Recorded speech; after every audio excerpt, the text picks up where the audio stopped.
Screen पे एक इंसान को देख रहे हैं आप। कौन है ये है अलेक्जेंडर दुगिन और ये रूसी राष्ट्रपति व्लादिमीर पुतिन के गुरु हैं। और इन्होंने कहा कि मादुरे को पकड़ने के साथ ही तीसरे विश्व युद्ध की शुरुआत हो गई। अब ऐसा क्यों कहा गया और क्या चाइना, भारत और रूस एक साथ आ रहे हैं या आएंगे? डोनाल्ड ट्रंप ने अगला संकेत जहां ग्रीनलैंड को दिया है तो वहीं भारत पर भी बोल पड़े हैं अब डोनाल्ड ट्रंप। जियोपॉलिटिक्स में बहुत कुछ चल रहा है। हमेशा की तरह वर्ल्ड मिरर के इस एपिसोड में जानने को मिलेगा बहुत कुछ। आइए जानते हैं इन खबरों को विस्तार से। डोनाल्ड ट्रंप ने जो वेनेजुएला के साथ किया है वो बहुत सारे लोगों को लग रहा होगा, अरे ये क्या हो गया, अमेरिका ने ऐसा काम किया। अभी डोनाल्ड ट्रंप ने ग्रीनलैंड को भी लेकर ऐलान किया है। स्क्रीन पर इस वीडियो को सुनिए।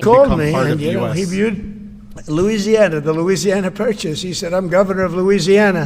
And he said, I didn't call him, he called me. He's very proactive. He's a great guy. He's a deal guy. He's a deal maker type guy. And we need it for national protection. We need Greenland for national protection. They have a very small population. And I don't know, they say Denmark, but Denmark has spent no money. They have no military. Greenland को लेकर कहते हैं कि हमारे national security के लिए ये जरूरी है। अब ग्रीनलैंड के अंदर हड़कंप मची है। और मजेदार बात क्या है, यूरोप के नेताओं से अभी जब सवाल किया जा रहा है ना, तो वो इस वक्त दुविधा में फंस गए हैं, आंसर नहीं दे पा रहे हैं। स्क्रीन पर एक इंटरव्यू का स्क्रीनशॉट देख रहे हैं आप। दरअसल इसमें कौन बैठे थे, यूके के पीएम बैठे हुए थे और उनसे पूछा गया कि हाँ जी डोनाल्ड ट्रंप ने ये किया है। उन्होंने कहा अच्छा ये अभी हम देख रहे हैं, समझने की कोशिश कर रहे हैं। यानी अभी तक इनको समझ ही नहीं आया कि डोनाल्ड ट्रंप ने वेनेजुएला के अंदर घुसकर बमबारी की और मादुरे को उठाकर ले गए। जर्मनी से पूछो तो ओलाफ भी कुछ इसी तरीके से कह रहे हैं, अच्छा इस मैटर को समझ रहे हैं। लेकिन अब तो मामला ग्रीनलैंड का आ गया। ग्रीनलैंड नाटो का सदस्य, अब उसको लेकर डोनाल्ड ट्रंप इस तरह की बातें कर रहे हैं। तो आपको बता दूं, ये ना अमेरिका का आज का इतिहास नहीं है। एक बड़ी पुरानी कहावत है, समर्थ को नहीं दोष गोसाई। ताकतवर के आगे ना कोई दोष नहीं होता है। 20वीं सदी में चीजें आपको बदलते हुए दिखी हैं, लेकिन इससे पहले चीजें कुछ अजीब थी। 1803 अमेरिका ने लुइसियाना को खरीदा फ्रांस से और अमेरिका का आकार दुगना हो गया। मैक्सिकन अमेरिकन युद्ध 1846 से 1848 2 साल चला। मैक्सिको से युद्ध जीतकर कैलिफोर्निया, न्यू मैक्सिको, एरिजोना ये बड़े क्षेत्र हथिया लिए गए। हवाई 1898 हवाई को अमेरिकी व्यापारियों की मदद से उखाड़ फेंका गया शासन और अमेरिका ने इसे हथिया लिया। स्पेनिश अमेरिकन वॉर 1898 स्पेन से युद्ध जीतकर रिको, गुआम, फिलीपींस को कब्जे में ले लिया गया। क्यूबा पर भी कुछ साल तक कब्जा रहा। अलास्का रूस से खरीद कर इसे अपने अंडर लिया। गुआनो आइलैंड प्रशांत महासागर में कई छोटे द्वीपों पर कब्जा किया। ये वो कब्जे थे जो कभी खरीद कर किए गए, कभी युद्ध से किए गए, लेकिन धीरे धीरे 20वीं सदी में अमेरिका ने ये काम करना बंद कर दिया था और प्रभावित करना शुरू कर दिया था। यानी सरकार किसी देश में ऐसी हो जिसके ऊपर अपना प्रभाव ये करना शुरू किया था। लेकिन डोनाल्ड ट्रंप आए हैं, अब ये पुराने मोड में चले गए। क्यों पुराने मोड में चले गए, इसके पीछे भी कारण है। अमेरिका के पास पहाड़ जैसा कर्जा है और दूसरा है चाइना। चाइना ने रेयर अर्थ मटेरियल पर रोक लगाकर अमेरिका के लिए आगे अमेरिका के पतन की शुरुआत कर दी है। यानी अमेरिका बैठकर इस चीज को देख रहा है कि अगर हमने आज ये एक्शन नहीं लिया तो हम खत्म हो जाएंगे। चाइना ने रेयर अर्थ मटेरियल रोक दिया है, हमारा उत्पादन रुक जाएगा, हमारा डिफेंस का मार्केट धीरे धीरे तबाह हो जाएगा और धीरे धीरे हम कर्जा चुका नहीं पाएंगे तो फिर हम तबाह हो जाएंगे और कमजोर हो जाएंगे। ये वो घड़ी है जब अमेरिका ये डिसीजन लेता है कि नहीं,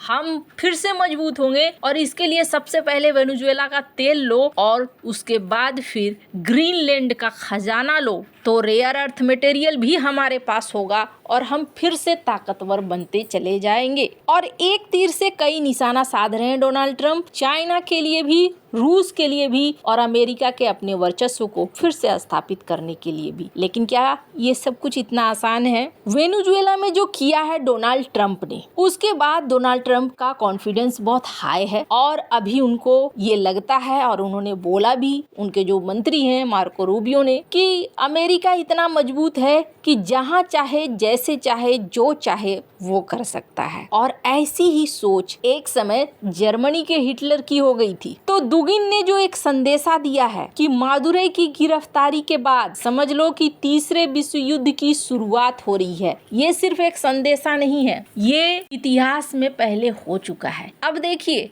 भारत की तरफ भी ये पूरा मामला मुड़ रहा है। डोनाल्ड ट्रंप से सवाल पूछा गया, पहले तो लिंडसे ग्राहम थे, ये दोनों ही एयरफोर्स 1 में सवार थे, तो यहाँ उनसे पूछा गया कि अच्छा भारत तेल खरीदना कम कर रहा है रूस से।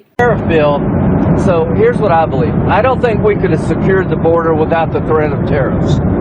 I don't think we'd have a European trade deal without the threat of tariffs. So if you want to end this conflict, then put pressure on Putin's customers. He sanctioned the 2 largest oil companies in Russia, which is the biggest pressure anybody's put on Putin since the war started. But we have 85 co-sponsors to give this president. तो इन्होंने कहा, Lindsey Graham ने कहा कि हाँ, 1 महीने पहले मैं राजदूत से मिला था और उन्होंने कहा था कि अब हम तेल रूस से कम खरीद रहे हैं, तो आप ऐसा कीजिए 25% जो टैरिफ लगाया वो कम कर दीजिए। तो हम लोग बात कर रहे हैं बिल पास हो सकता है, यहाँ लिंडसे ग्राहम ने यहाँ तक ये कहा। लेकिन फिर डोनाल्ड ट्रंप एंट्री ले लेते हैं और डोनाल्ड ट्रंप कहते हैं कि But what's really lousy is the Venezuelan economy. The Venezuelan economy is, I think, the worst economy I've ever seen. If you look at inflation, things are doubling every day. It's a disaster. We got to fix the country fast.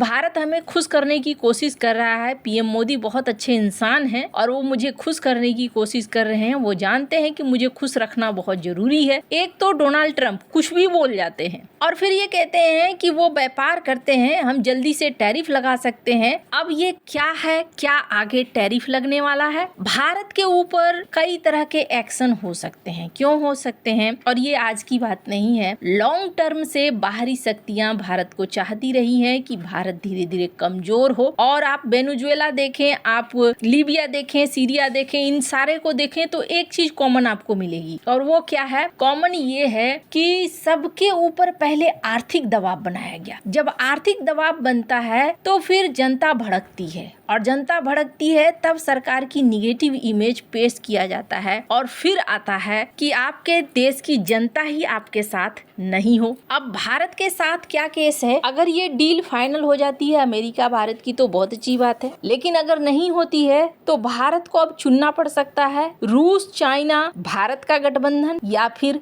America के साथ गठबंधन। America के साथ गठबंधन का मतलब है कि भारत को फिर बहुत सारी बातें माननी पड़ सकती हैं। अब आने वाले समय में भारत को देखना होगा कि सीन किस तरफ जा रहा है और भारत को उसी हिसाब से चलना होगा। आने वाले 15 दिन या फिर 1 महीने 2 महीने इसमें बहुत सारी चीजें क्लियर होने वाली हैं। अगर ट्रेड डील फाइनल होता है तो समझ लीजिए दोनों विदेशों के बीच में रिश्ते ठीक रहेंगे, और ट्रेड डील की जगह और कुछ एक्शन लिया जाता है तो समझ लीजिए फिर भारत के लिए मुश्किल हो सकती है, और इसके लिए भारत को फिर एक नए गठबंधन की तरफ जाने की जरूरत हो जाएगी। आपको क्या लगता है? इन सब मामले में आपकी क्या राय है? कमेंट कर जरूर बताएं। जल्द मिलते हैं अगले वीडियो में नई खबर के साथ।